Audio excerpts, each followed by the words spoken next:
I'm delighted to be here with you today, and I hope that we will not only learn things together, but that we'll have some fun. I also encourage you to make this interactive. So my usual style is to talk a little bit, present a little bit, and then to invite you to question, to challenge, and to participate. And if you find you can't wait till I stop talking, then just interrupt. It's fine. The session today should really be called Wake Up. You see, once upon a time, this mother was trying to wake up her son. And she kept on saying, "Jamie, wake up, wake up. You have to go to school." And Jamie said,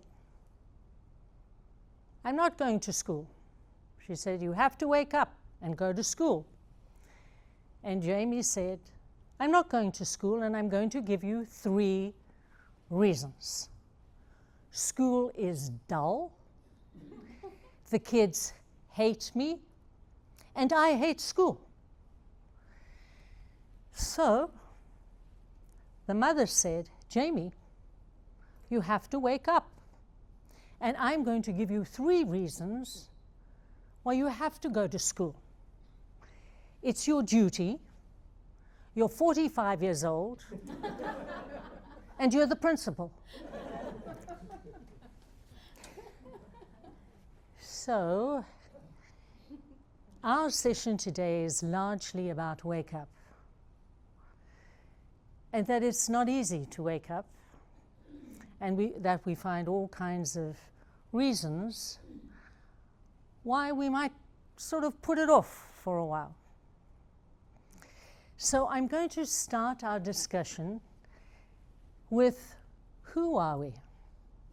And before I get into all of that, what I'd really love you to do is, on a piece of paper in front of you, if you have, just jot down what you think is the ego.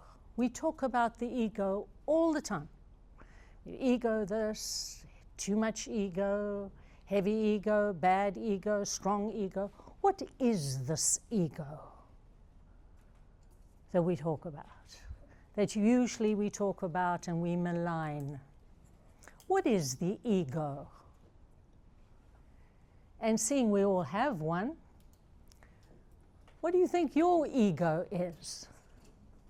All right, if you wouldn't mind, hold on to that. And so I'm going to begin here with you and me. And this is us, you and me. This is us, you and me. Oh, and this is us, you and me. You and me that are always saying, "I want to be appreciated for the unique person I am."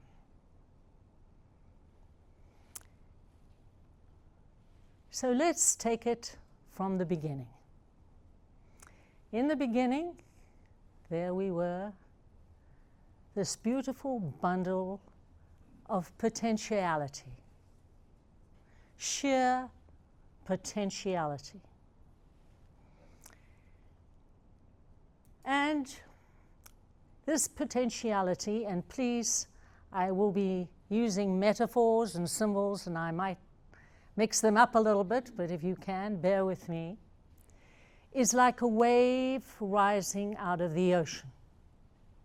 Each one of us is a wave. We rise, and there's an arc, the prime of our lives, and then we return. So here's another way of looking at it. We emerge from what we could call the dynamic ground. Now again, we use these things like ground yourself, get back to who you are. Well, let's really talk about what that really means.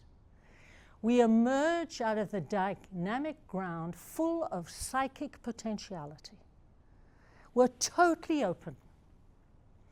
And as soon as we merge emerge, the body ego, the body now being born and incarnate, we now begin the first tensions.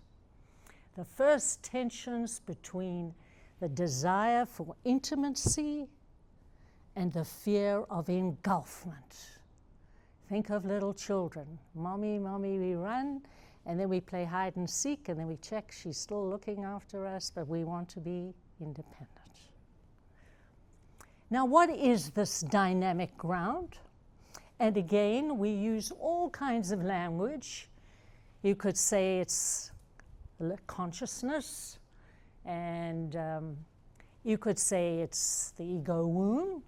You could say it's the energy source of all life. It's a sacred void. It's Mother Nature, God. We have all kinds. Where do we come from? The eternal question, where do I come from? And here we are, stage one. We have, as I said, we're born full of potentiality, 360 degrees. No limitations.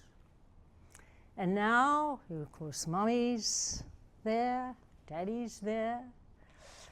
We move from absorption. We have basic instincts. I'm hungry, I cry. I'm thirsty, I cry. I'm happy because somebody tickles my stomach, I laugh. And now I begin to repress. Oh, don't cry so much, darling. Oh, do you have to keep peeing and pooping all the time? And now I want milk, and mommy says, no, it's not quite 2 o'clock, you'll wait. And now I develop the loving mother and the terrible mother.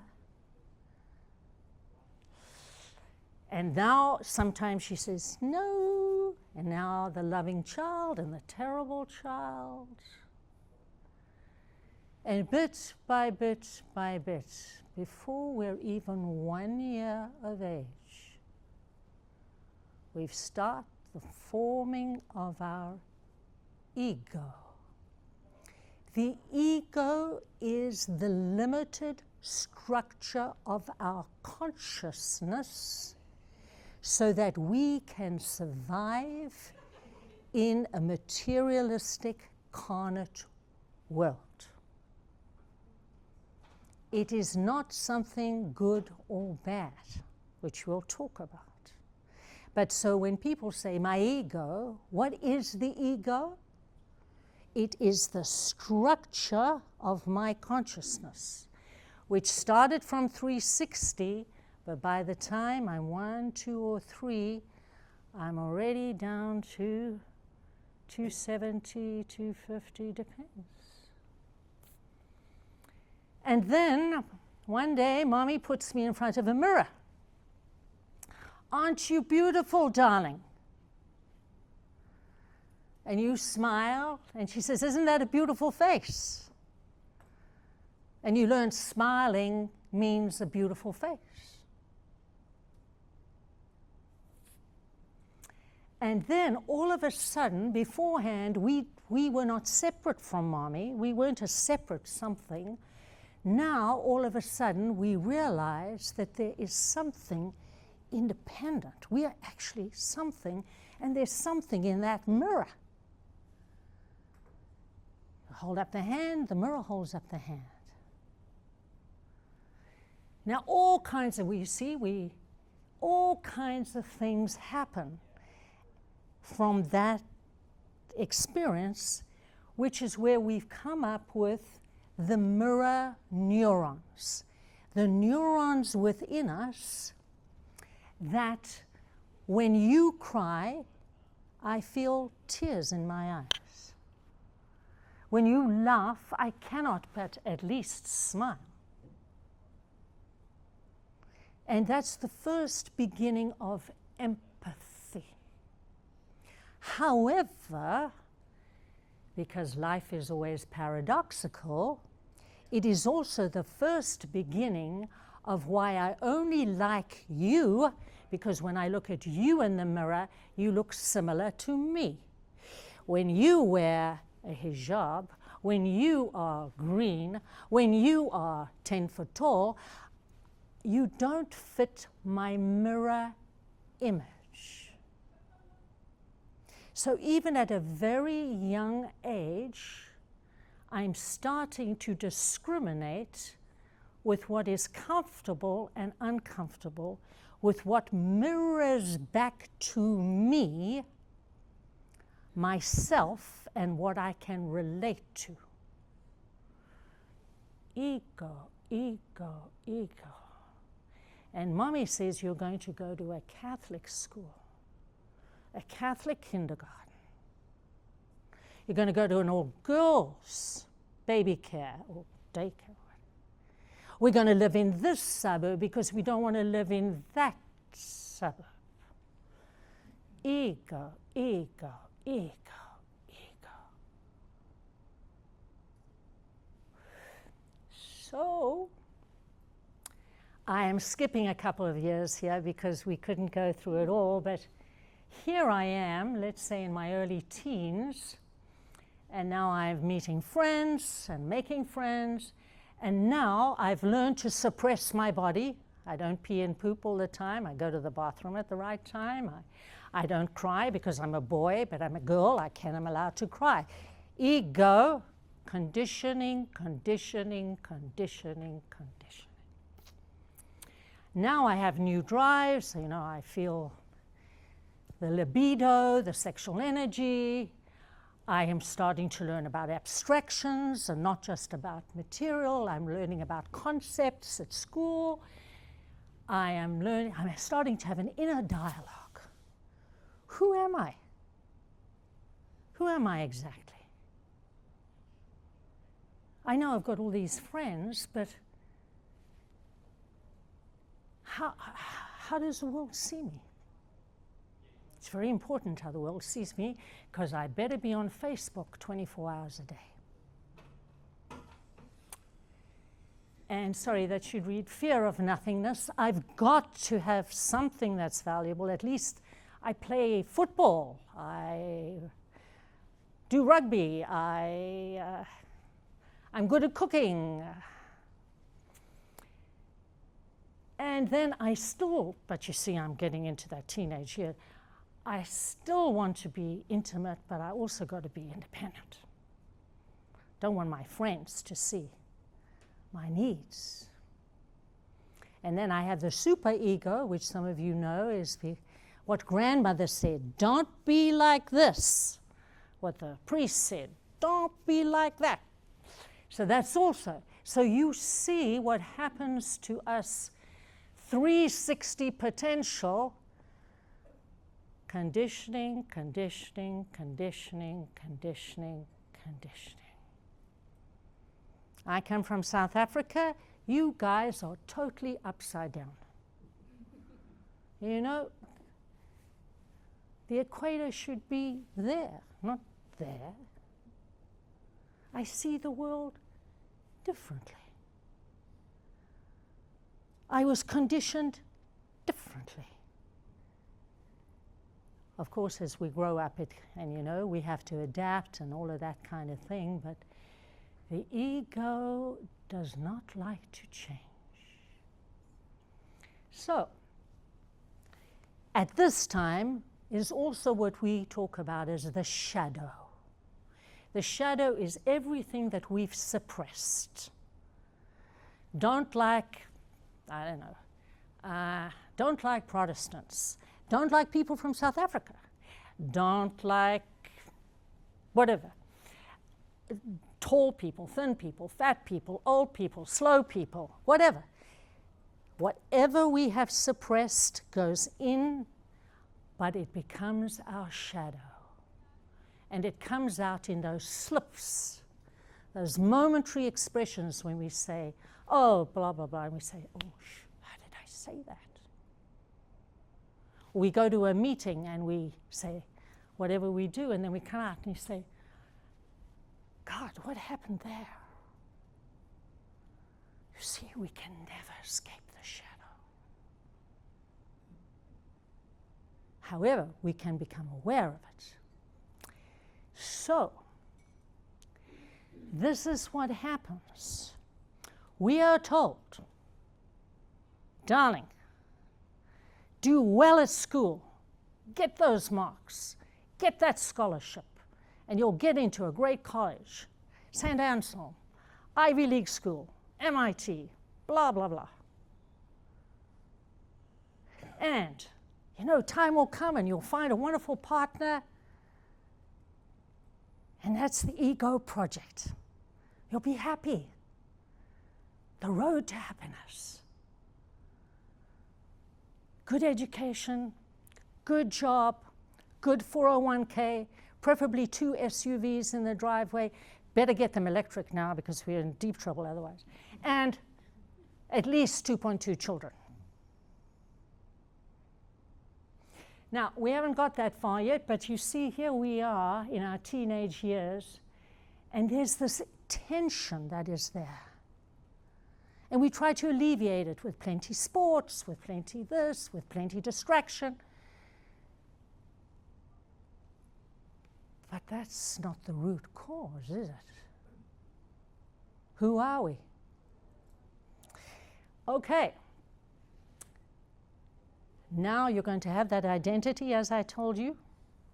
You're going to be someone. What do you do for a living? Oh, I'm a teacher. Oh, I'm a consultant. Oh, I'm an executive director. Oh, wonderful. Happiness. But now we are already from 360 to, if we're lucky, 90.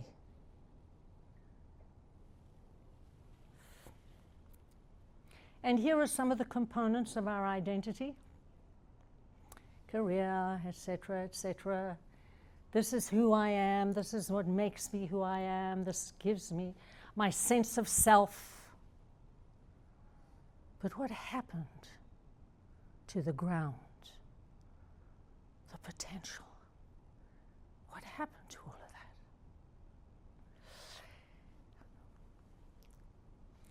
that? And then adulthood. Now we really got it, as I mentioned. We're going to find somebody. Wow.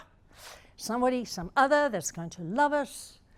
After all, we've got to have a partner. You can't be alone. Now at last we can sort of shrug off our parents. We've got some social definition. We're going to find a way to express ourselves, so on.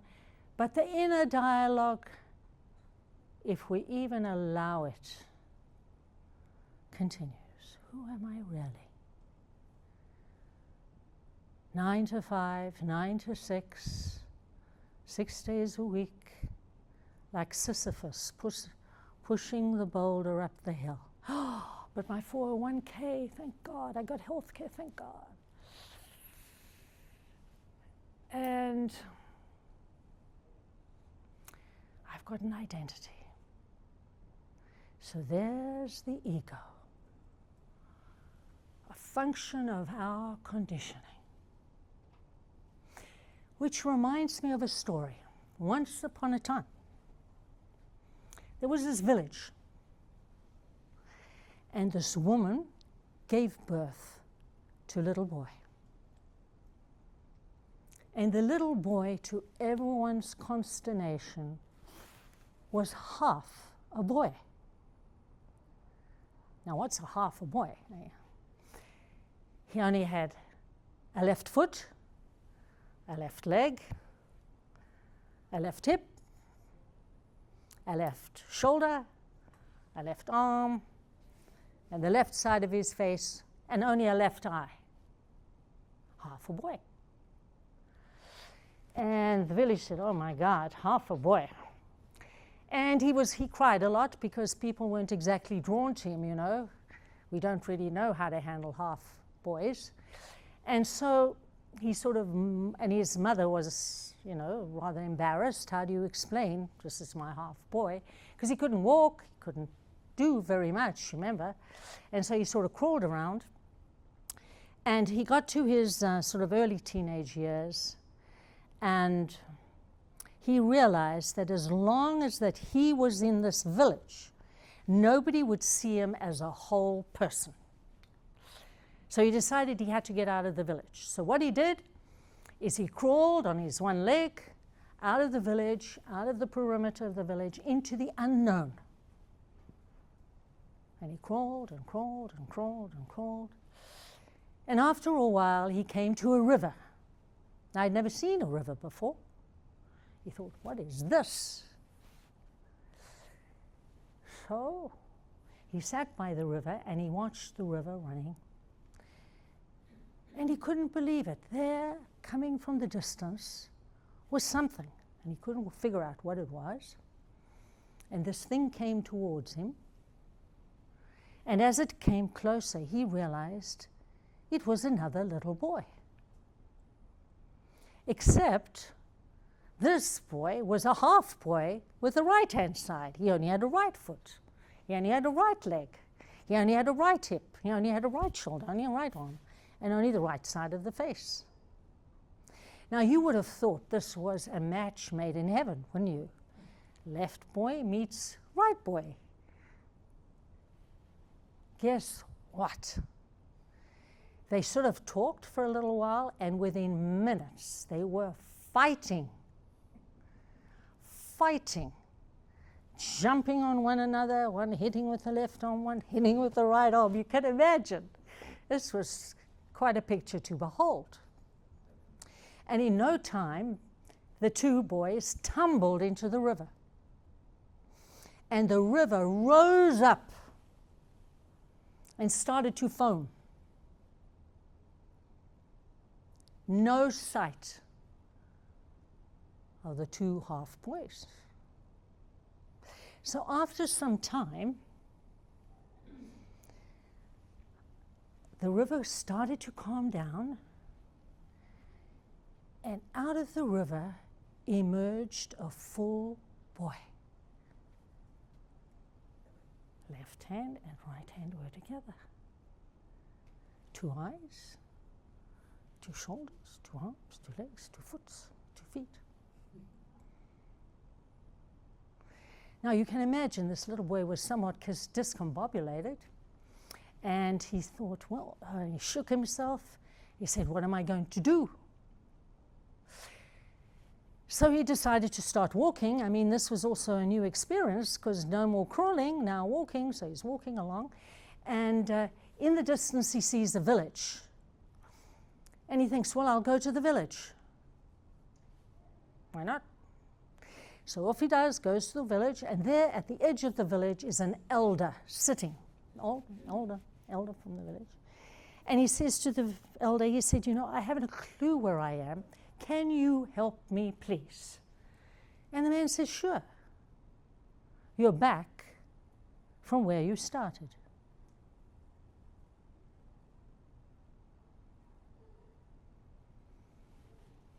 The little boy says, oh.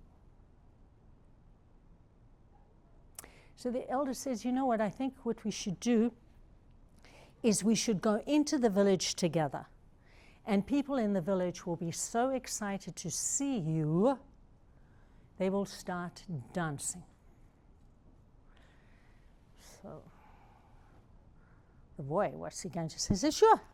So they go arm in arm into the village, very jauntily, ready to, and people start peeping out the windows, and they see the boy, half boy, you know, left boy, right boy together, with the elder. And they come out, and bit by bit, the whole village is dancing. And everybody's so excited to have the whole boy. And they danced well into the night, and people were exhausted, and they had a good old, you know, a few jars, as we say. And they went to bed, and the next morning, a mother gave birth to a little boy. And you know what? It was a half boy.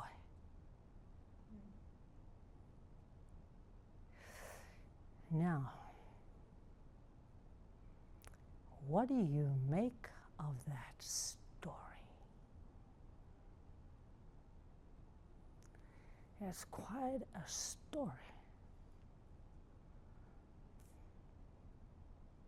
Don't you think?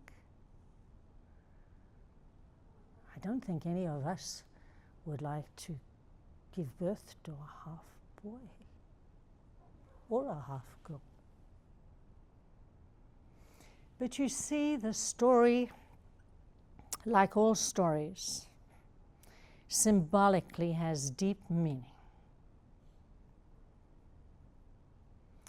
And the deep meaning is that very soon after our birth,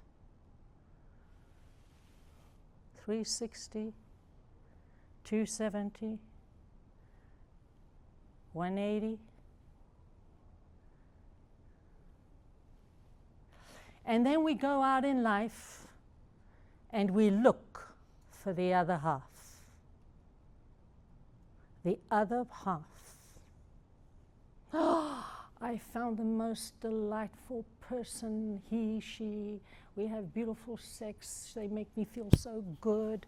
He's got a good job. She's so beautiful. She does this. I'm going to go to the best university, and I'm going to move here, and I'm going to move there, and I'm going to. And it doesn't take long when we think we found the other half that we find it isn't so wonderful. We start fighting, divorcing,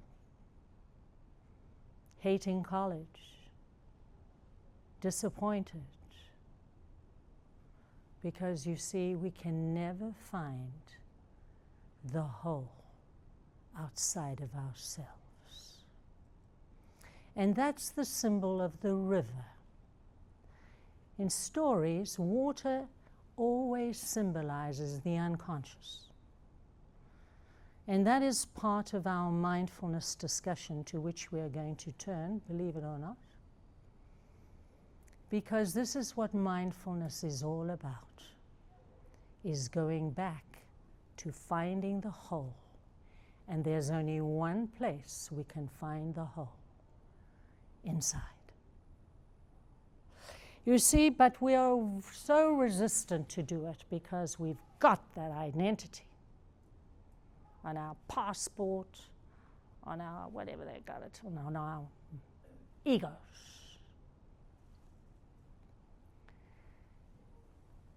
And then we're going to defend that identity.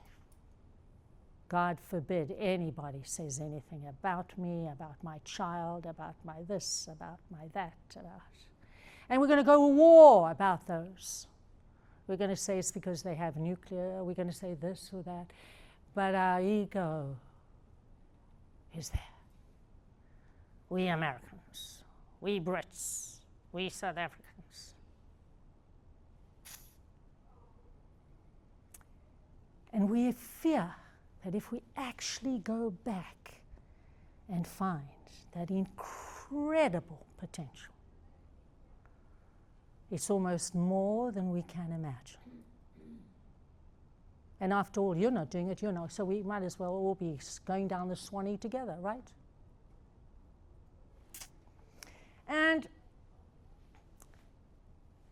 we're always distracted. We don't want to think about all of this. This is tough stuff. You're all allowed to go for a jar after this. This is really tough stuff. We're distracted, we're always planning, we're always hoping, avoiding, ruminating, stressing, and oh God, talking about everything and about nothing. We say, I want to go for a walk. You don't want to go for a walk, you want to go for a talk. And if you can't take somebody with you, you've got yakety, yakety, yak. And if you, in my beautiful place in Ireland, there's a beautiful walk by the sea, near a bay, and you can hear the seagulls, and you can see the herons fly, and you can hear the water ripple, and there you will see the mothers pushing their prams with their new babies, pulling the poor dog on the phone. Yakety, yakety, yakety, yak. Isn't that true? Isn't that us? And there we are. I found my identity. And all my deeper identity, my hopes, my passions, my longing, my dreams, what happens to them?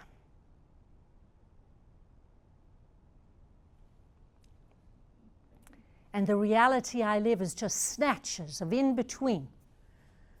Read the newspaper on the run, listen to something here, listen to something there. What did you say? What did you hear? Never present to reality. And then we've got the 401k, and then here we are. We made it to retirement. We lived for that day when I'm 60, 65. And then in the deep dark of the night, is this what it's all about? Is this what it's all about? Who can I blame? There's got to be, it's this, the terrible government, whatever. We play golf. How many games of golf can you play? How many games of bridge can you play? Oh, we shut down, we settle, we say, sure, it's fine. We got enough money, so we travel, journey outside. What about the journey inside? Or we become the helicopter grandparent. And the poor grandchild gets exactly the same as we did. Pay attention. Ta, ta, ta, ta, ta, ta. So, I want to pause there for a moment and see anybody fallen off their chairs yet? No, you're still up, right? So, the ego. We need the ego. We need to be able to say yes. We need to be able to say no. We need to have self-esteem, confidence. But we need to be able to put it aside and not let it run our lives. But the real message here is how conditioned we are. And that's why this is really all about wake up. Let's wake up to the illusion. The illusion of freedom. The illusion of happiness. The illusion that this is all there is. No, there's so much more.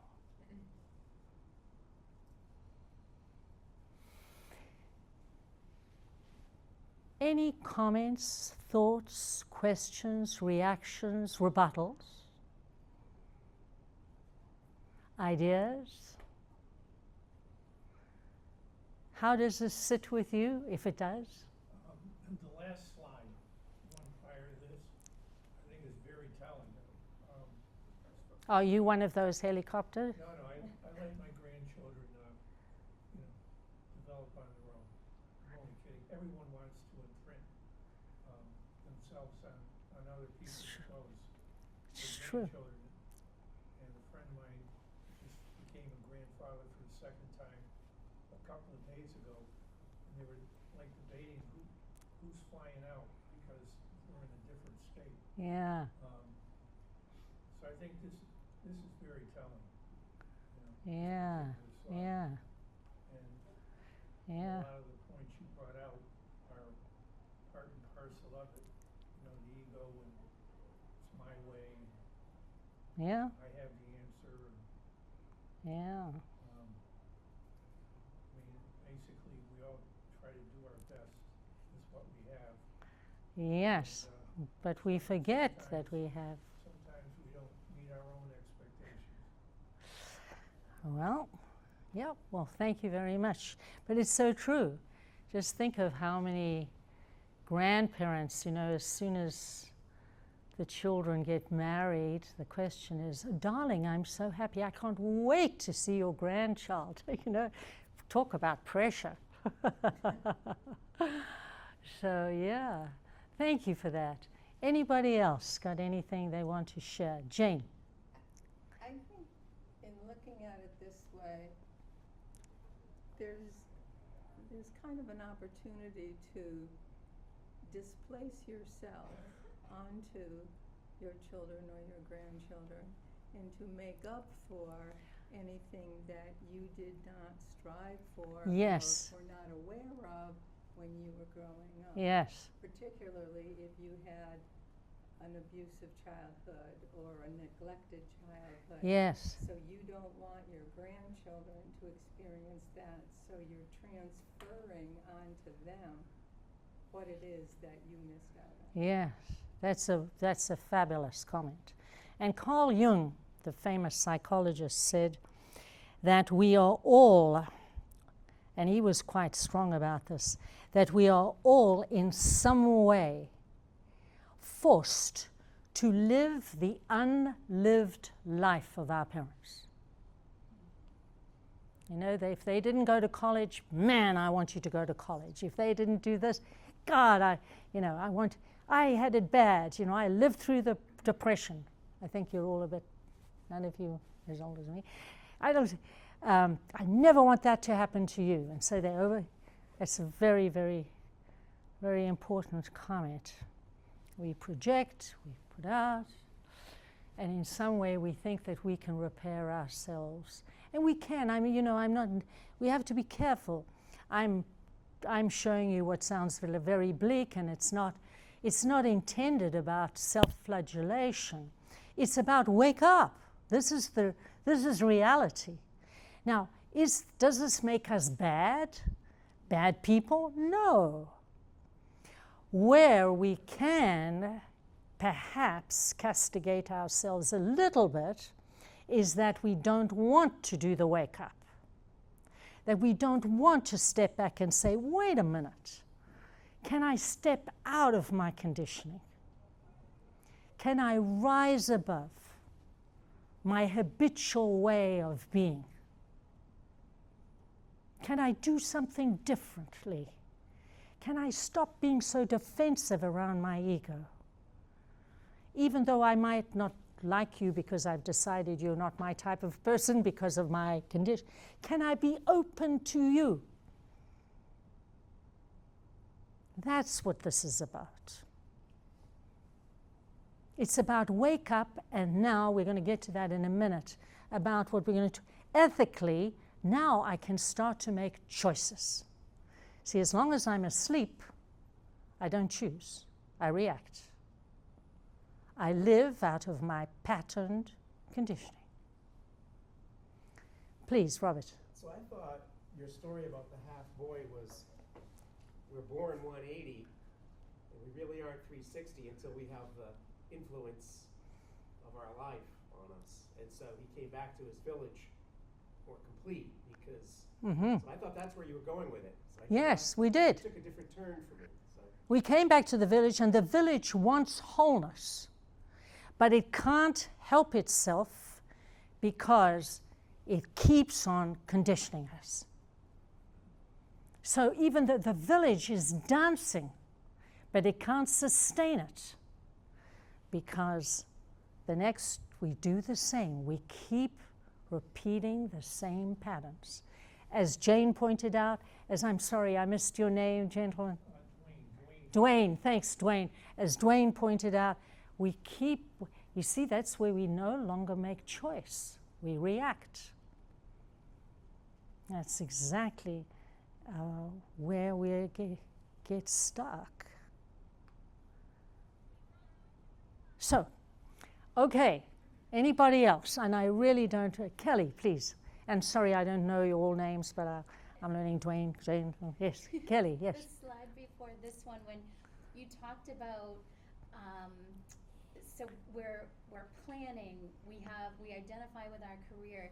Right now, if you said to anybody, who are you? The first thing they would say is what they do for a job. Exactly. Right? They would say, I'm a sister, I'm a mother, I'm a daughter, and so you spend all those years planning and organizing, and I'm a planner and an organizer, and that brings me total happiness, and you're always, retirement is so far off in the distance, and you're always, oh yeah, someday that freedom will come. Yes. And then I'm hitting 60, and I think to myself, oh, wait a minute, it might not be that far away. So what's the plan for that? Because just to say, okay, now I have all this freedom, so now what? So I think that's awesome food for thought, because when you get there, what becomes that new purpose? What becomes that new meaning? What becomes that new next step? Okay, that's a very good question. That's where we're headed. Thank you. Yes, because the ego is always planning, because God forbid we would be still and quiet and here and present and just love being in this moment. And I just want to chime in and say that's the hardest damn work. It doesn't involve lifting anything. I know. Or planning anything. But I guess one of the things I do want to share is that if you are a real concrete thinker, this is really, really, really hard work. It is. I've been practicing for a long time, and I still suck at it. So, But it's the journey. But you're going to get to that. You know, we're all, the thing is to start the inner journey.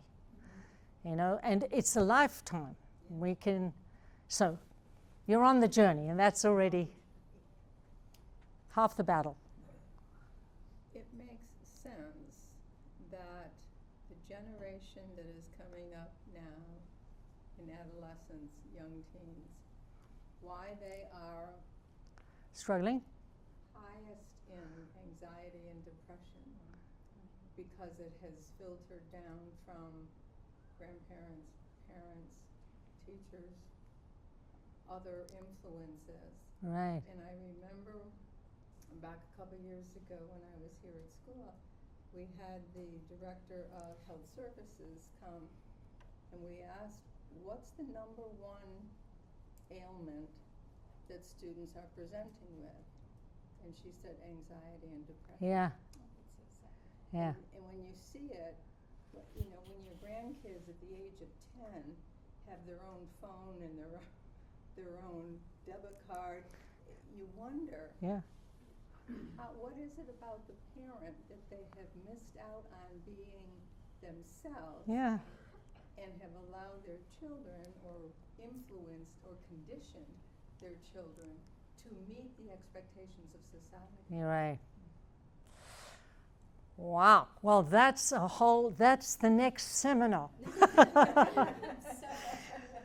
It's very true, you know. That's chapter 2. All right. So just a little biology here. We are wired with what is called a negative bias. Why? Because when we were in the bush, you know, when we were jumping around a little bit, you know, like the baboons and evolution, we didn't know if the reeds were blowing.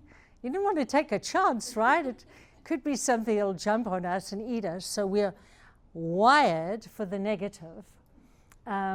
We consider 5 times more important. Just imagine you get feedback on your evaluation. Somebody says, you were terrific, you're marvelous, you're this and that.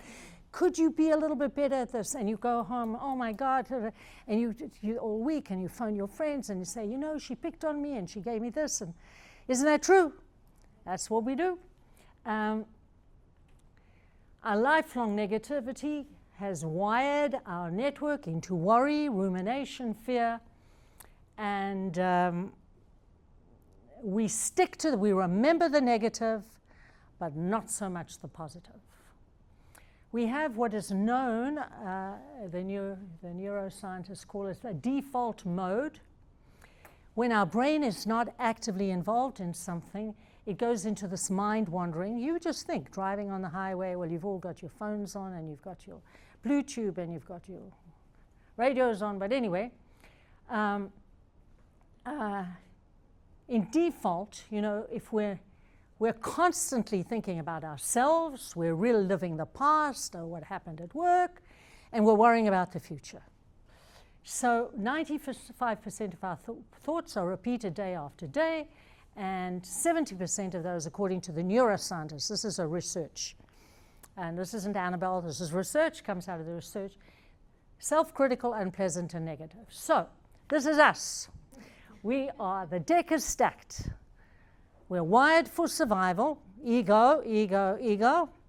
Careful, don't put your hand out, you'll burn yourself. Remember when you cross the road? Don't climb on this. Remember all of those things? Wired. We're very sensitive emotionally, amygdala. We have this wandering mind. Many people have experienced all kinds of trauma. And of course, we've got the fabulous ego and shadow. So to wake up, to step back, thank you, Lynette, is not easy. It's really tough stuff. It's really tough stuff. And this is where first part of mindfulness and meditation, first thing is to activate the parasympathetic nervous system. We all have this. What do we automatically do? What did even mommy teach us? Breathe deeply, darling. Breathe deeply.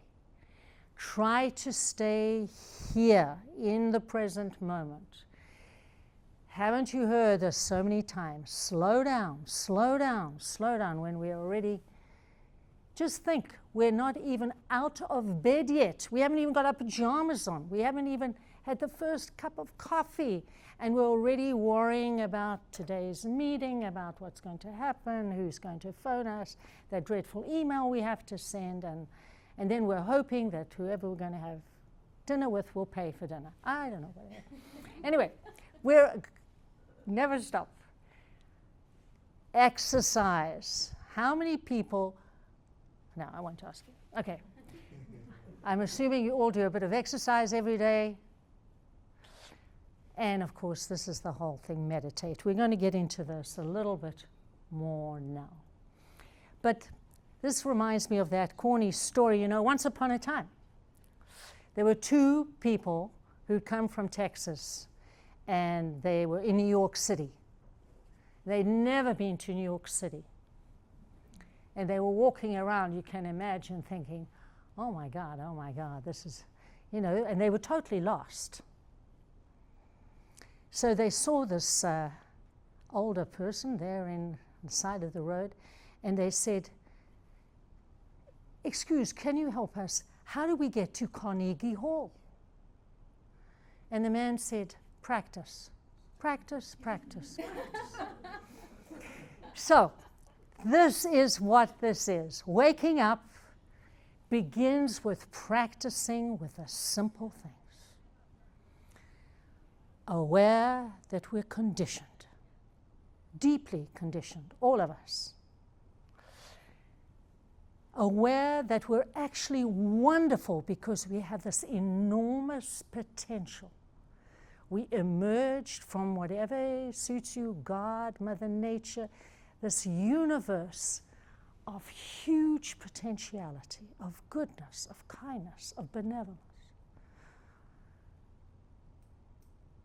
So let's come home and see if we can get in touch with that place. First, start deep breathing. Slow down. Meditate. So, now one of the things, again, Lynette, isn't it true once we start sitting down quietly and silently, and the first person we meet, of course, is ourselves. And that's not always a pretty picture, is it? We have to look at ourselves truly. And that's, remember, our conditioned selves. It's not all of who we are. So what is this thing, mindfulness? It is the intentional directing of our awareness to the present moment. come back from planning and who's paying for dinner and all these terrible, to what is happening right now. What is happening for you right now? Right now. This is a question. What is happening for you right now as you sit here? How do you feel? What are you thinking? Can you stay there? Just, this is where I'm at right now. I'm bored, and I wish Annabel would stop talking and I could head for that jar that I'm dying to have. I'm tired. I'm thoughtful. Where are you? Do you even know? How do you feel? Hungry, full, empty, sad, happy? Throughout the 10-hour day when you're at work, do you ever stop and say, wow, I wonder how I really feel? You say how I feel. Oh, I'm pissed off. But how do I feel? My heart is beating. My face is flushed. Come on, come on, come on. We've been through this, so I don't need to repeat it. And by the way, Mark, I'm sure, I don't know, you probably never want to see these slides again, but if you do, you can get a copy and look at them every day, in the morning and in the evening. Our biases, our reactivity, our distractions, and the stories we tell ourselves. Oh, somebody just says one little sentence, and my God, we've made up a whole story. He doesn't like me because the last time when we went there, I said this and I didn't read his proposal, and we've got a whole story. And maybe he was just having a bad day and he had a migraine. But we've got a story about everything. Okay. Very important, this body, mind, and soul. And I really want to emphasize body. Mindfulness is being embodied. It is not here. It is sitting quietly and dropping inside yourself. Imagine your head, because we all think we think here, so we all say, well, I'm thinking. Well, actually, the whole body thinks, the whole body feels, the whole body's aware, the whole body's intelligent. So how can we sit still and drop in as if we're, take the head and dropping it into the middle of ourselves and saying, hello, stomach, great to be with you. Hello, ankle. We never think of our ankle, boy, till you whack it. Oh, do you really think of your ankle then? We never think of it. We treat our bodies as if they're motor cars. Oh dear, not running too well, better drop it off at the doctor, and hopefully he'll repair it, not too expensively, and then I'll pick it up at 5 o'clock this afternoon. Isn't that true? That's somehow how we treat it? Okay. Embodied attention. Non-objectifying. In other words, not all the time thinking about objects. Example, I'm lying in bed and it's early in the morning and I smell this beautiful aroma coming through my window. And it's heavenly and it makes me feel alive and it's gorgeous. And within seconds, I say, that's got to be the wisteria. Bam! I've turned the experience into an object. Now I start telling people, I got beautiful wisterias. I've got to give them more topsoil. And we go on, but what happened to the experience?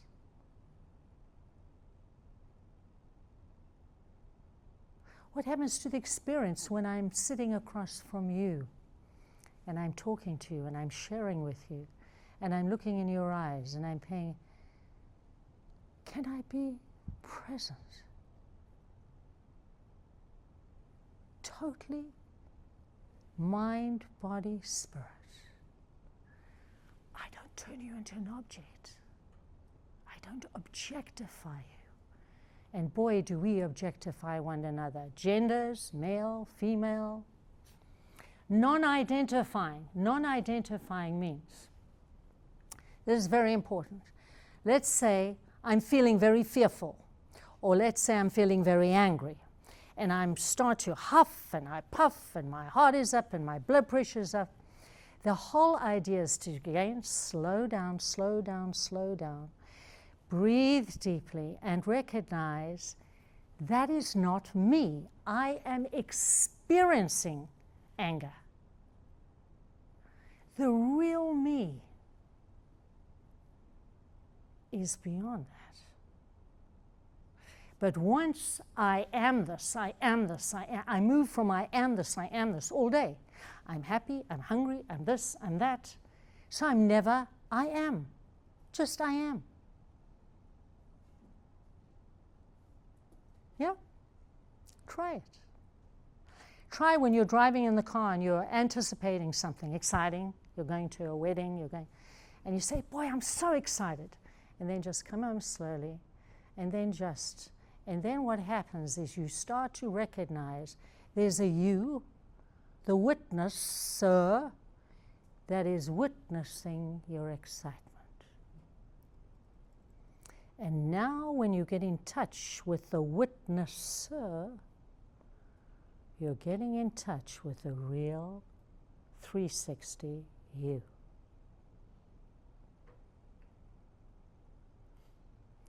This is a lot at 4 o'clock on a Wednesday afternoon. Non-attachment, what we know, non-attachment, you all know what that means. You know, we're so attached. This didn't happen. She didn't behave like this. You let it go, let it go, let it go. And then, as I mentioned, can we be present? Can we ever really be present?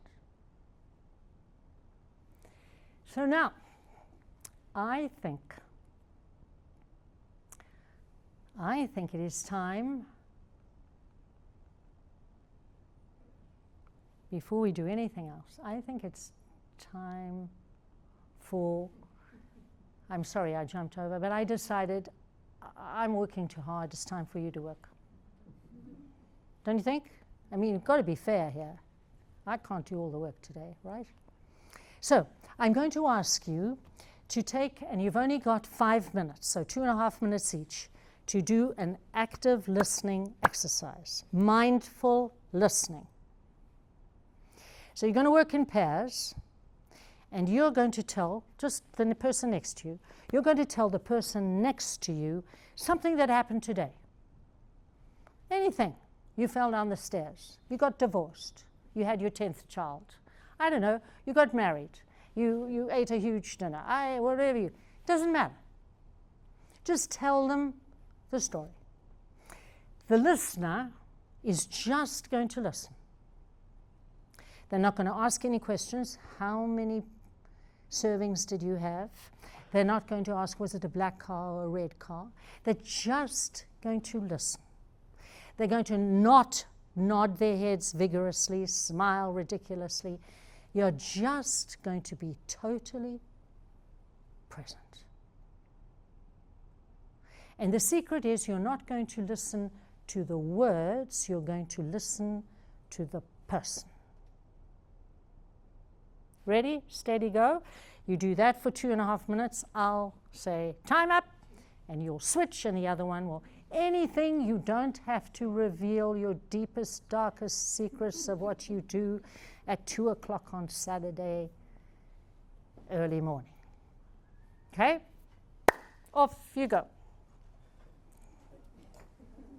And you're practicing mindful presence. No distraction, no. Who are you going to work with, Jay? Do you want to work with the priest? I'm listening for an hour. All right, everybody.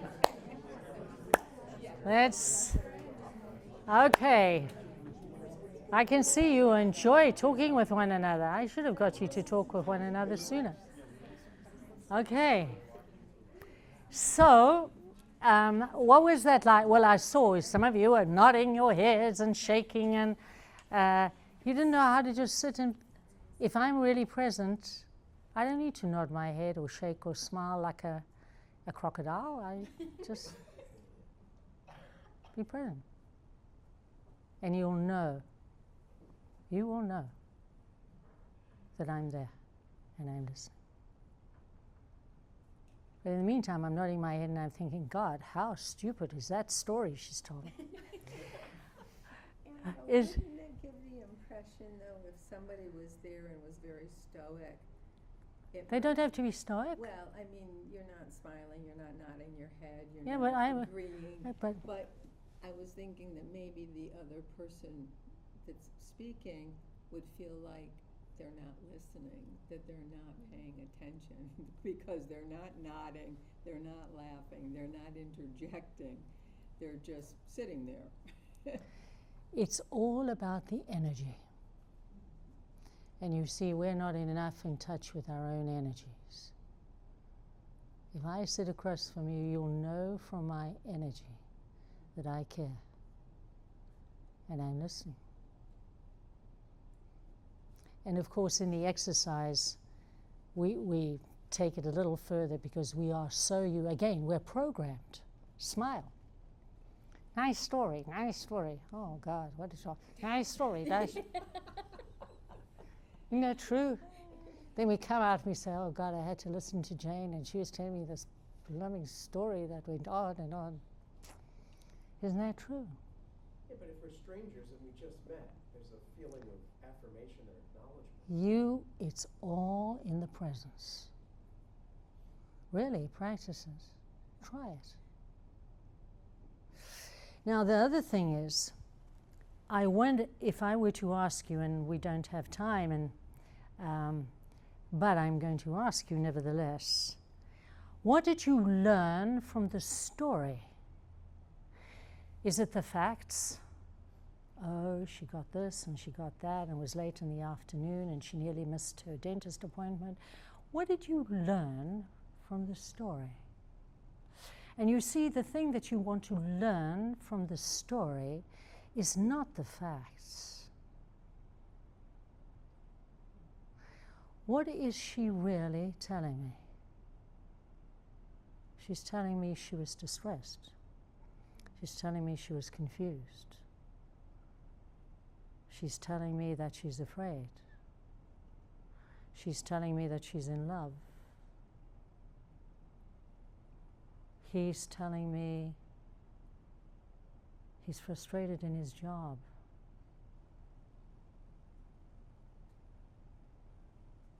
What are we really sharing? That's what mindful listening is about. Energetically, you see, that's the practicing of our own energies. Clearing all the, oh God, I got to listen to Kelly, I got to listen to Lynette, Molly, whatever. And just being there.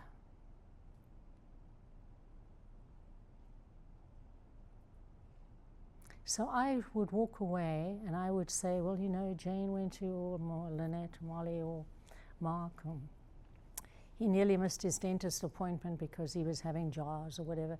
But what I really want to hear is that Mark's distressed. That's what matters from the story. That's what matters from all communication. Now, admittedly, if there's a fire in the building, I'm not going to say, how did you feel about it? I'd say, get the hell out of here. But, you know, and except when you're saying, okay, here's a plan at the office and 1, 2, 3, 4. But when we're sitting down and we're talking with people, sharing with people, our children, do we listen to them? Our friends, do we really listen to them? Do our partners? Oh, yeah, I heard the same old story. You told me about this one yesterday. For God's sake, could you wash the dishes? Do we ever listen? And you see, we have to practice by listening to ourselves. And all of that is what mindfulness is about. Being present, being here, being in the now, trying to stay with what's real here and now. Not trying to anticipate, not trying to second guess, not trying to control. And listen, I just want to declare, I'm on the same journey as everybody else. There's no way that I've mastered this. But it's to get on the journey, to make it a quest, to make it a priority. I don't have time today. I got a haircut. Then I got to pick up my kids, or I got to do this, or I got to do that, well, it's interesting. It used to drive me insane. My mother would say, could you go to the shops and get this and that? And then I'd forget to go, and I'd come and I'd say, Mom, I'm sorry, I forgot, I had to play netball or whatever. And she'd always look at me and she'd say, Annabel, you never forget what you care about. And I would just cringe. And I would be embarrassed because she'd have to say that fairly often, but that's the truth. What we really care about, we don't forget. We don't put on, as we say in Ireland, the long finger. So the thing is, what do we care about? What could be more important than me? Not in a narcissistic way, but in who I bring to the world. So, I could go on and on about mindfulness. There's some we have courses on it, and some of you have been part of my mindfulness programs for years, meditation groups. Sorry, I'm just going to go one step back here. So there's a lot about mindfulness. I'm not going to go belabor it all. Mindfulness is about watching, as we said, attending, directing our awareness to the present moment and watching us behave in our ego, patterned, conditioned way. So there you go again, Annabel. Reactive, whatever. The partner to mindfulness is meditation. Now, meditation helps us do the same. The difference is that meditation emphasizes, first of all, meditation is not doing anything. People say, I've got to go and meditate. You don't have to go anywhere. You can meditate in the bathroom. Quite seriously. You don't have to buy a Spanx outfit. You do not have to sit cross-legged with your something around your neck. There are just some very basic rules, and here's a meditation expert here, Jay. Back up straight. Posture is really important. There's no question about it. But all of these, and you've got to breathe for 4 minutes in and hold your breath for 4 minutes and 4 seconds, pardon me. 4 minutes, we'll all be dead. But anyway, cut the rules. Mindfulness and meditation is about dropping the rules. It's dropping conditioned pattern behavior. It's doing what really basically comes naturally.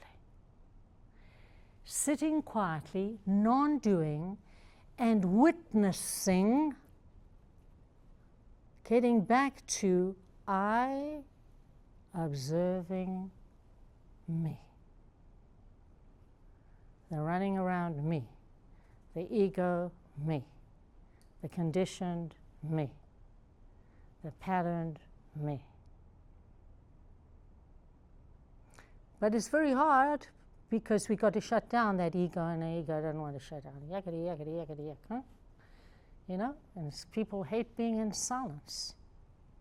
Why? Because.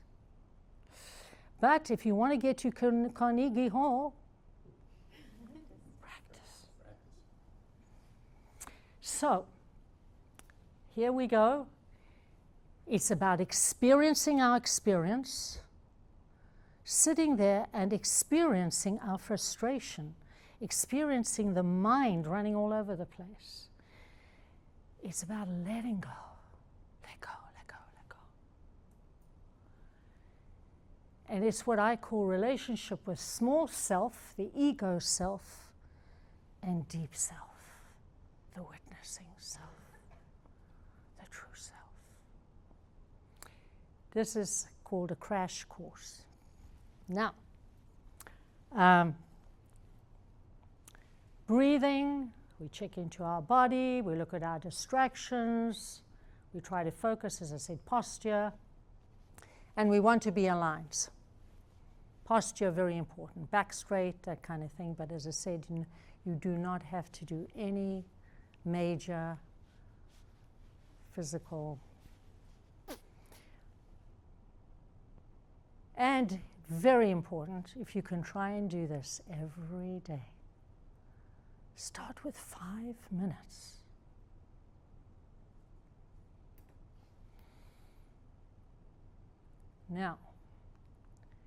Now we're switching gears and we're going to talk a little bit, if you can bear it, about leadership. And why it is especially important for people who want to exercise leadership to be mindful.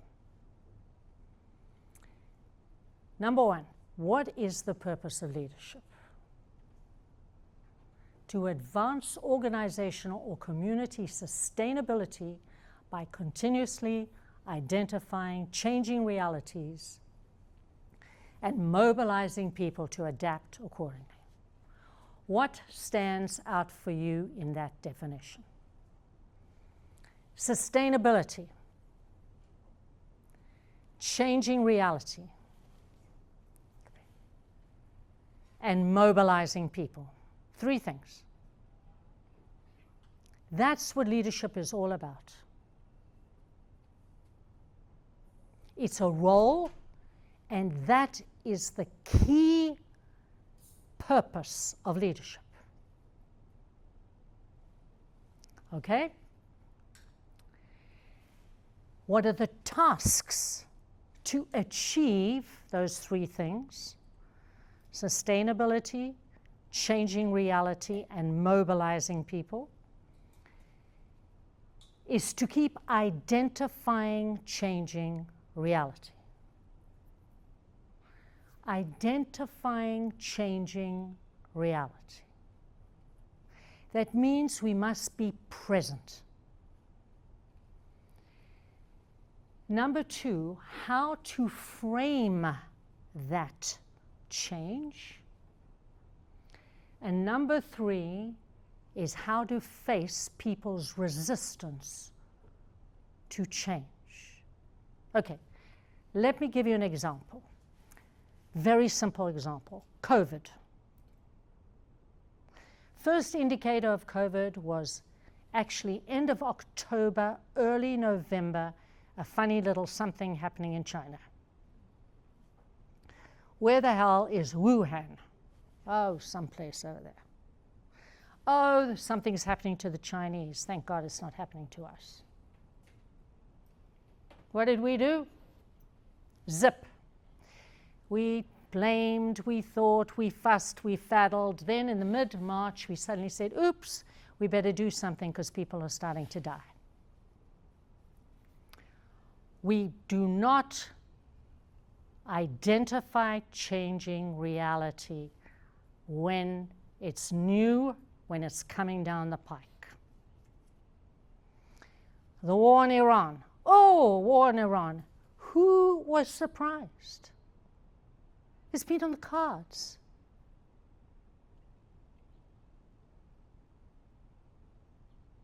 But we all act, oh my God, he bombed her.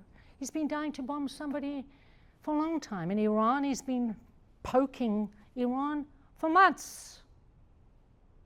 Let's stick with COVID for a moment. Systemic framing of reality. COVID, a major mental health problem. Now, was COVID a mental health problem?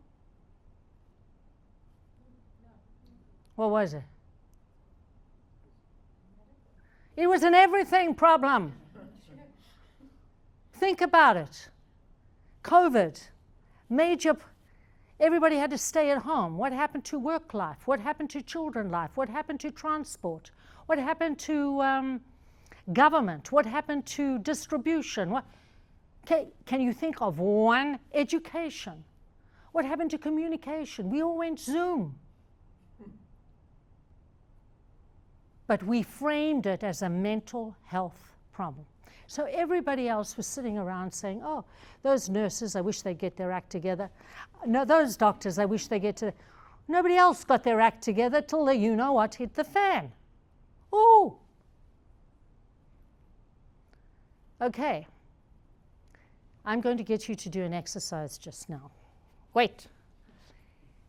Framing the reality means looking at patterns, paying attention, listening, not talking, listening. Leadership task number 3.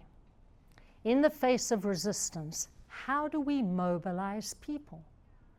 People are scared of change. We could say, suck it up, baby. We could force them. How do we speak to them? How do we empathize with them if we aren't at home? So, you've got a little piece of paper there in front of you. I am going to ask you, and you've got 5 minutes, to take the piece of paper and together put, if you like, Iran war in the middle, and then I want you to draw angles out and to do a systemic analysis of the implications of the Iran war. Which systems is the Iran war going to impact? 5 minutes. Come on. You thought that you're just going to sit here being entertained. Come on. Start with the Iran war and then like a systems analysis, Kelly. Okay. Well, don't take up the whole paper. They're going to need it for... No, I'm only teasing you. Come on. All right.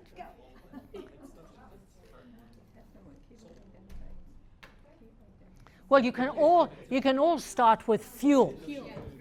Oh, thank God we got that one. Is it a fuel problem? No, it's a distribution problem. Okay, and when we say distribution, what do we mean? Which distribution? Well, and supply. And which supplies? Americans. Only America? Well, no. But And which supplies? And what products is petroleum in? Everything. Okay, come on. production. Come on. Right. Corinne, come on, keep it up. Come on. We're waiting for the help that you gave them. I know. Come. No cheating. Come on. Consumer pricing. Demand. Consumer pricing.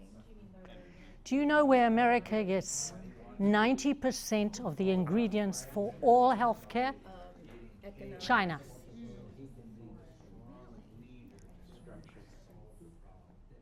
How are we doing here? Religion? What religion? What about religion? Like, it's complicating how, for example, the president is portraying Islam, how religious systems are being portrayed. Okay, so there could be an up in religious tension. Mm-hmm. So religious tension, and what happens when there's an up in religious tension? Violence. Well, and what happens when there's increased violence? Come on. Suffering. What's that? Suffering. Okay, and then we've got something called ICE. Come on, guys. You've got to start thinking systemically. What are all the things? What products does petroleum go into? Have you thought of that? Everything. Okay, what's everything? Give me one example. Our entire economy. Well, that's too small. Break it down. It goes into all plastics. What do we get in plastics? What isn't in plastics? What do we do with our syringes in the hospitals? What do we do with the gloves that the physicians wear? More than 60% medications in America are from abroad. Come on, guys. And then what happens if we don't have the medications? Oh, what happens? When we don't have medication, do meditation. What happens when we have no medication? More people die. So, how much is this going to affect you and your... I didn't put building materials on here, but... You better. Transport, fuel costs. Fuel costs are going to be phenomenal. And what are you in? What are you in? What's your work? I do theology. You do theology? Yes. Oh, what do you do in theology? Medical ethics and medical. Systematic. How's that going to affect medical ethics? Hey, nothing's going to escape here. And that's what leadership is about, is this kind of analysis. And we can't take any shortcuts because we have to think it through. See? It's understanding the systemic impact. It's like when you say, I have a headache, and I give you an ibuprofen, but then I've got to wonder, is that a sign of diabetes? Is that a sign of early muscular dystrophy? Is that a sign of, something in your... I got to look at it systemically. See? I think you need to come to a systems class. Don't you think? It's a new way of thinking, isn't it? Okay. Okay, oh my God, we're getting somewhere. This looks exciting. But isn't it scary? I think the answer is everything. It impacts everything. The thing is then, you have to ask, in my world, how's it going to impact me? And in what's going to happen to the cost of electric vehicles? What's going to happen to what? The cost of electric vehicles. Oh. What's going to happen to the second-hand cost of your old SUV that's not an electric vehicle? Tesla's going to fold up. All right, how are we doing? This is too depressing to talk about. I thought we were supposed to be getting to mindfulness here. Well, wait a minute. We also talked about the fact that... This is mindfulness. This is living in reality. This is being present all the time to what is really going on. To the changing reality. Whereas they try to distract us from that every way they can. Right. Exactly. No, can't blame anybody. It's called accountability. Starts with me, with you. See, leaders don't do this, and then they suddenly say, oh, our revenue has gone down. What is this, global alliances? What do you think is going to happen to plastics? Petroleum's in plastics, right? And to all electronics. Yeah, technology, electronics. So, okay, so you could almost do a spider diagram, systemic, for each one of these. Yes. Oh yeah, it's just... So my question is, I think about this often because you're always telling us to think about the new realities is, just as you told us with COVID, the Iran war now is the old reality. I'm sorry? The Iran war is now the old reality. Exactly. So what's the new reality? That's where we're going now. Thinking on this. That's where we're going now. All right. Okay, ladies and gentlemen, I see some people. Okay? Ladies and gentlemen, I wanted you to do that exercise because it brings together a lot of things. It brings together the mindfulness and it brings together the leadership. The mindfulness is how being present to reality, to the now moment, more and more and more, we start to develop 2 or 3 things. 1, we start to develop a deeper intuition. Not a gut feel about who's going to win the ball game. A deeper intuition. It's something that we really get to feel. 1. 2, we get more and more in touch with the interconnectedness of everything. We come out of our little siloed ego minds, and we are more present to everything. And we start to get more in touch with and more interested in reality. Not our conditioned. Remember I showed you that little picture right in the beginning where it had that jigsaw puzzle, and I said we snatch pieces of reality. We're starting to see that we are living in we are part of a huge organic wholeness. And everything is interdependent. And now I'm more and more present to that inside myself, and I'm listening to you, and I'm more and more present to you. And now we have different conversations instead of yakety, yakety, yakety.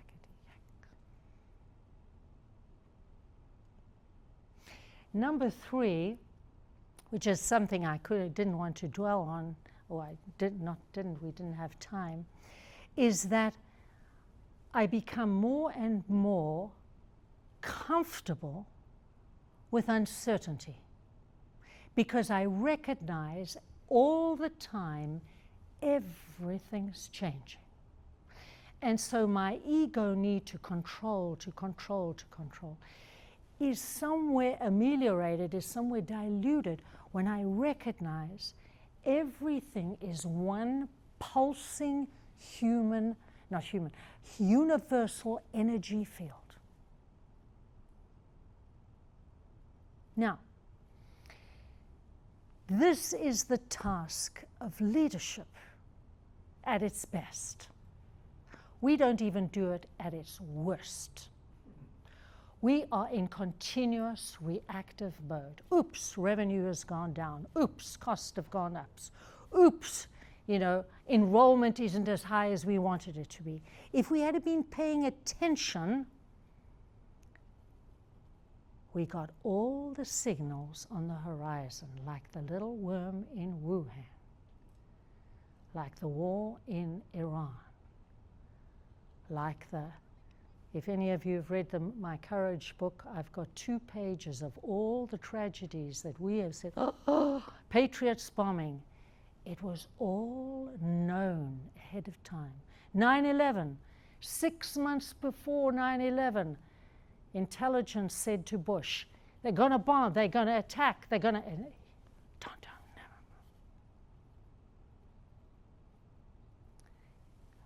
Leadership is about consciously, determinedly, courageously facing reality. Now, Molly just brought up a very good point. Because we are so reactive, and we're all going to say, oh my God, I didn't realize that I can't get medical gloves anymore. I can't get syringes anymore. EVs are electric car are sold out. Everybody's bought an EV, whatever it is. And now I'm fretting and trying to control. I'm not watching the next new reality that is arriving. So while you and I here and everybody else is fretting, and now we've got AI to distract us, oh, isn't that a wonderful?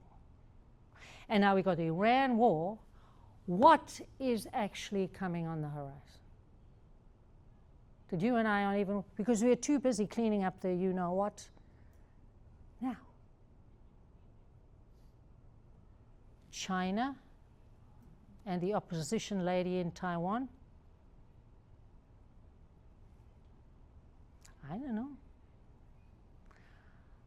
I can't, we could all sit, but this is it.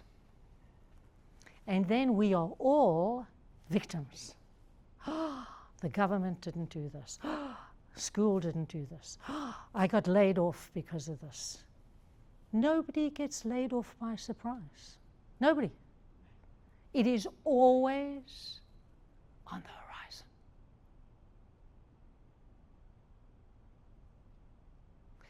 So this is how we can personally exercise leadership. And we're the sustainable organization. And this is how we can help one another. And this is personally why we should have seminars like this, why we have teams. Every company has a senior leadership team, but what do they do but bicker? Fight over turf. Oh, this is mine, I didn't have that. Did you see, he favors this one, he favors, This is life. So, and I want you not to look so unhappy. It's very exciting. I've just pointed out systemic thinking.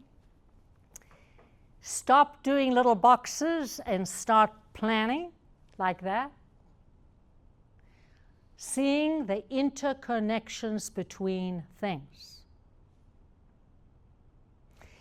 You know what? You can do this in your home. Honey, tonight, bring out the bottle of Merlot. Let's take a big piece of paper and see what's coming down the pike.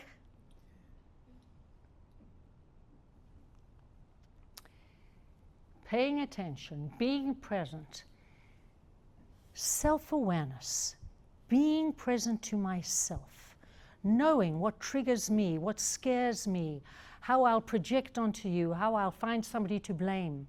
Oh, we love somebody to blame. The Chinese gave us all this.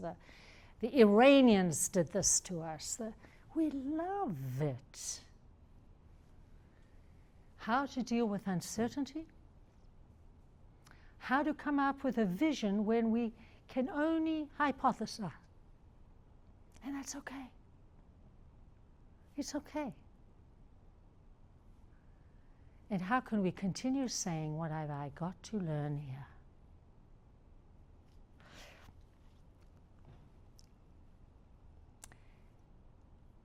How can I stay out of fear and defensiveness? Show emotional intelligence and self-regulation instead of barking at people, instead of reacting. Empathy and compassion, resilience, critical thinking, and above all, creativity. Okay, there is just think of all the new possibilities that have arisen due to COVID. Well, everything's got a plus and minus, but Zoom, distribution possibilities, think of the new businesses that have been created. There have been all kinds of things. There is always light in what we would call the darkness. There is always a possibility. And that's, again, leadership. These are the gains and the losses. Okay, we're going to lose, it's going to cost us big. But where are we going to be creative and show resilience? What can we bring to this calamity? Remember, we call it a calamity. In the universal scheme of things, it may not be a calamity. You know? Bear in mind, we're always judging everything, right? Do you remember The Devil Wears Prada? Yeah.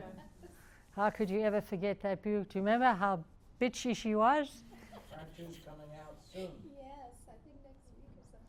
Yeah. See, we love someone to hate, don't we? That bitch, look at her. Yes, it's all her fault. And here's our choice. Are we going to live a life of fear? Fear of getting our wholeness. Fear of putting aside our ego. Fear of looking at where our conditioning does not serve us well. Fear of coming back home and seeing all the possibilities. Fear of being accountable. Or are we going to be courageous and start the journey? And no matter what, there'll be good days and there'll be bad days, there'll be sad days and there'll be happy days, but there'll be a life well lived. So this is a 10-week course which you have completed in 2 hours.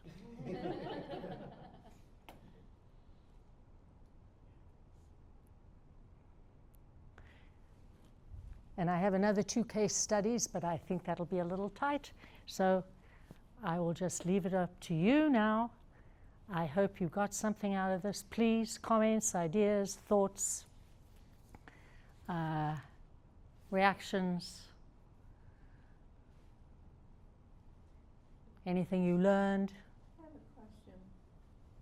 If you look at this from the perspective of wanting to change your conditioning, wouldn't it be wise to look at maybe the number of things that you'd like to change, but to start with the small steps Sure. first? Absolutely. Especially as you get older and you have conditioning? Absolutely, Jane. You're absolutely right. To have the empathy also with ourselves. You know, this isn't another opportunity for self-recrimination. Absolutely. Take small steps. What can I work on first? My reactivity, my anger, and it might even be my reactivity to Annabel. Or just small, absolutely. So, thank you for that. That's an important point. We can't, this is a long journey, a lifetime journey, but it's a life-giving journey. Please. I really appreciated talking about that. Well, here's what I think. Well, that's what we want to, yeah, there is, and that's what we want to refrain from, is just actually to hear what's coming from, and what are they really, really saying? If it's a story you've heard for the 5th time, and you think, oh God, here we go again, Friday night, whatever. What is it really behind that? So when somebody's telling you the same story for the 5th time, either they're distracting from something else they really want to tell you, and you're thinking, okay, so this is, they're really wanting to say X, but we keep hearing Y, yada, yada, Y, and I shut them up, and then they never have the courage, or I never allow the openness. But if I really listen carefully, maybe I could find the angle. So it's either that, or for the 5th time, you see, a lot of the time when we're in some kind of, let's say, inattention or distress, which, bear in mind, has been built up over years. Remember, right when we were a little baby, we're struggling with the intimacy and the engulfment and the independence and this. We don't really know why it is we're feeling so, whatever it is about something. So it comes out in these, often boring, bizarre, distracting stories, because I'm not really articulate, or really, I haven't done enough of my own homework to really get in touch with what is it that is causing me the anguish or the discomfort or or maybe my hidden excitement that I'm too scared to feel. And that's where the listening is. And we got to keep away from judgment. I mean, afterwards we can think, oh gosh. But it's them. So what is it for them? Not easy. Robert. Your mindfulness book came out before COVID. I don't remember how long ago, but 2018. there we are. So before COVID. And it was about, for me, it was about, being present and speaking to somebody in my office and not looking at my computer or not looking at my phone. And then COVID happened, and you just said Zoom and all this other technology has come about. Right. It's made that even more difficult. And the expectation is that you're not going to be mindful because you're going to be distracted and doing this on this while you're paying attention to this meeting on a screen, and we're put in a position of being more of a multitasker now than ever, I think, as a result. Well, that's a choice. It is, it is, but it's an expectation in By whom? so many sectors and industry. Well, you So see. you have to practice it. You have to constantly practice. You absolutely. And it's part of, I've got to get this done, I've got to get this done. Why? What's the pressure?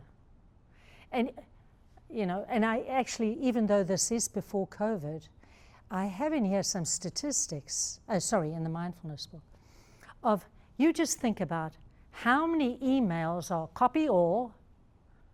I don't want to be copied on every 5 minutes. Yes.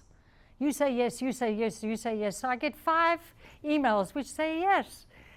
Number one. How many emails don't repeat what, if we had been paying attention, we wouldn't have needed to be on the email. How many emails are not correcting what somebody said? It isn't the 5th, it's the 6th, and I meant to say at 4 p.m. and at 3 p.m. because actually I was talking to the phone to my mother-in-law at the same time. You're right. It's gotten worse. But again, it's part of our inner distress, you see. Our inner distress of who really am I? Who am I? And the media doesn't help, all of that, but we're addicted to it. And the media encourages that. And there's this remarkable book called Irresistible. And pardon me, I forget the writer's name. He's a psychologist. And what he actually puts in there is, some of you might have seen that court case where the lady got 25 million or something against, was it Facebook or someone? Molly, you're nodding. About it. He describes how all of these AI people are hiring psychologists who specialize in addiction and trauma to help devise their programs. So it's a specific strategy. That's why it's called Irresistible, the book, is because they want to make their software irresistible. And we fall for it, you see.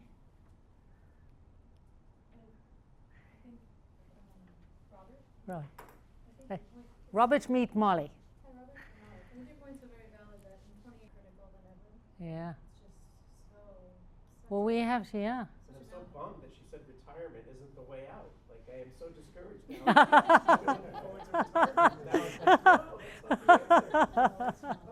But you can change that. Now, you see, the thing is, when we come back to being more here and now, I don't need so many projects in the future. I don't need to live for tomorrow because I can live for now. Today, right now, I wouldn't want to be anywhere else in the world for any amount of money or anything other than where I am right now. Living fully who I am right now.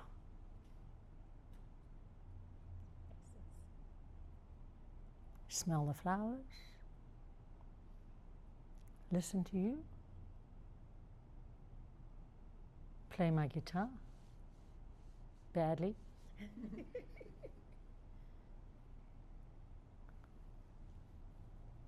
Right now. Because there is no tomorrow. Has anybody lived tomorrow? We only live today and today and today and today and today. So that's the idea. And again, it's a journey, right? Back to your point, bit by bit by bit by bit. I mean, you wouldn't want to be anywhere else in the world but here right now, isn't it? Absolutely. Good, right answer. Right now. When I'm at home, I'm at home.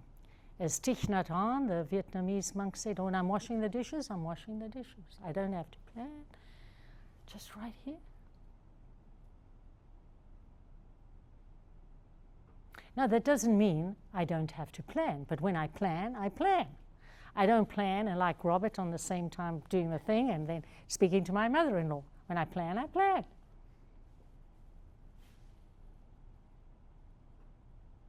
And when I do my diagram and I try and get in touch with myself and I say, let me stay right here present. What am I experiencing? What am I feeling? But you see, I have to get practicing to feeling again. You can pee and poop again like you used to. It might help. Freedom, yes. How do you, I spend most of my day putting out fires and reacting to things. Yeah. And so I get to the 2 hours of my workday when I'm not doing those things. And the last thing I want to do is think strategically or look on the horizon to see what's coming. Yeah. Because there's a burnout there. How do you address that? How do you? You don't you? No, all you need to do is be present. And you'll just sit quietly and you probably pray and meditate, I'm sure you do. And just stay with the here and now, because everything in the here and now is being constellated. The tides, the change of the tide, everything is being constellated continuously in the ever-present here and now. And then when you actually have to sit aside for, then you can come back and you will be so much more present to the exercise. It'll be fine. Which means to be back to, do I call you Father? Sure. Father, something that's also really interesting, you know, the whole idea here also is to trust. See, I think we've lost a lot of trust in life, isn't it? We're always compensating for trust. Trust ourselves. We are so much smarter and so much wiser and so much everything more than we ever allow ourselves, because the ego, oh, hi, we have mommy's voice telling us and daddy's and granny's voice and the coach and the maths teacher who said you can't do maths and whatever, all of that is a cacophony that we've kind of embodied now, and we're amazing in our ability. Look at us. Here we are, all are. Most of you are a little older than 25, 30. We've lived. How many mistakes have we made? Many. Well, I can't talk to myself. Many. And we took the risk. We made a decision, and some of them were maybe pretty lousy. But we're here. We got up like little children. They fall, they get up, they fall, they get up. That's us. And we got up and we're here. And we keep trying day after day.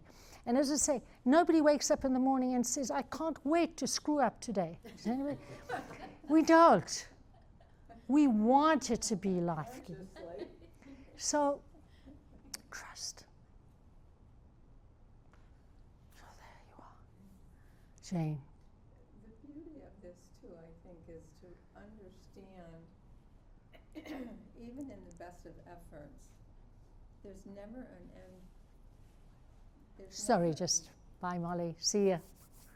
There's never an end point. It's not like we learn all these things and we finally got it. It is a journey. It is. And the only time it's going to end is when we end and we're no longer here. Yeah. But I have found that if I get into my head and I take a step back and I just be calm and think about me or whatever, when I go back to the problem, my mind is clearer because I've taken the time Mm-hmm. to let Yeah, it yeah, go yeah, yeah, and then go back and regroup yeah, yeah. and be That's, able to say, oh, okay, this looks like a good way to finish this. well, good. You know. Yeah. Practice, practice. Yep. So, oh my gosh, I've kept you after school. I thank you so much for your engagement and your participation, and I truly have enjoyed being with you. And I hope this, you know, whatever sits with you, take it away, and, you know, the rest, hold it lightly, like everything. But I hope maybe I've just inspired some spark. So thank you, and I wish you all the best. And here are some mindfulness books. Oh, sorry. Oh, no, please. No, were you going to say that? I was going to promote you. Oh, As opposed promote. to self-promotion, I can Oh, promote. no, please Annabel promote. has brought copies of the Courage book and the Mindfulness book. If you're interested, she will, I think, be able to stay for a few minutes. Yeah, sure. We have pens, so maybe she'll even sign one for you. If I you ask think her some of later. them are, yeah, There all we right. go. What do- But we really want to thank you all for joining us this lovely spring afternoon.